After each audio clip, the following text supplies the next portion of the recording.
বাড়ির থেকে রওনা দিলাম। দেখা যাক কোনো কন্টেন্ট করা যায় নাকি। আজ বৃষ্টি হয়েছে, চারিদিকটায় মেঘলা ওয়েদার রয়েছে। সকাল থেকেই ভাবছিলাম কোথাও না কোথাও বেরোবো, কিন্তু বৃষ্টি হওয়াতে পুরো প্ল্যানটাই ক্যান্সেল হয়ে গেছিলো।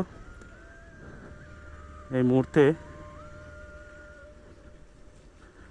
রওনা দিলাম কন্টেন্ট করার জন্য।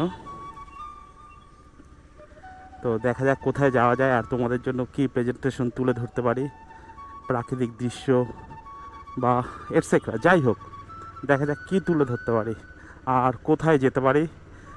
রওনা তো দিলাম, কিছু ফুটেজ, কিছু ফ্রেমবন্দি করার জন্য। তো দেখা যাক কোথায় যাই। ছুটির দিন, কোনো বাধা নেই, কোনো চিন্তা নেই, কোনো ভাবনা নেই। পথ যেদিকে নিয়ে যায় আর আমি যতদূর যেতে পারি, আর গাড়ি তেল যতদূর আছে। তো চলো দেখা যাক কোথায় গিয়ে পৌঁছাই। তো সামনেই একটা বন্ধু আছে, বন্ধুকে নিয়ে যাব, বন্ধুকে পিক আপ করবো। তারপর দেখি, ও বাড়িতেই ছিল, ওকে সকালবেলা ফোন করেছিলাম, তো বৃষ্টি হচ্ছিল দেখে আর কোথাও বেরোনো হয়নি। তো খাওয়া দাওয়া করে একদম ফ্রেশ হয়ে রেডি হয়ে নিলাম আর এখন রওনা দিলাম অজানা নিরুদ্দেশে কোথাও যাওয়ার জন্য, কোথাও কোনো কিছু ঘোরার জন্য, দেখার জন্য। দেখা যাক কোথায় যাই, বন্ধুকে পিক আপ করে নিই। এই মুহূর্তে মেঘলা ওয়েদার থাকলেও আকাশ মোটামুটি বোঝা আছে যে এই মুহূর্তে আসবে না বৃষ্টি। তো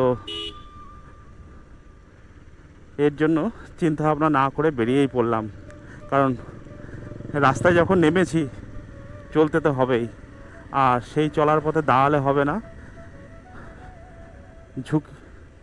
সুযোগ বুঝেই দৌড়াতে হবে।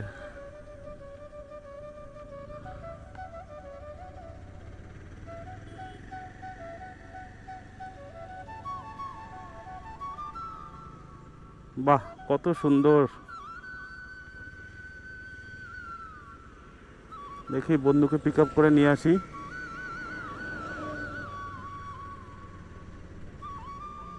তারপর রওনা দেব।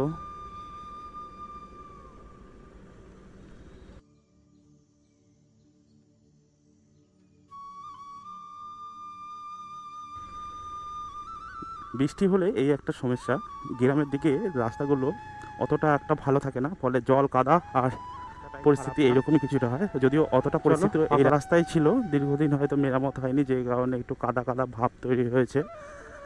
আর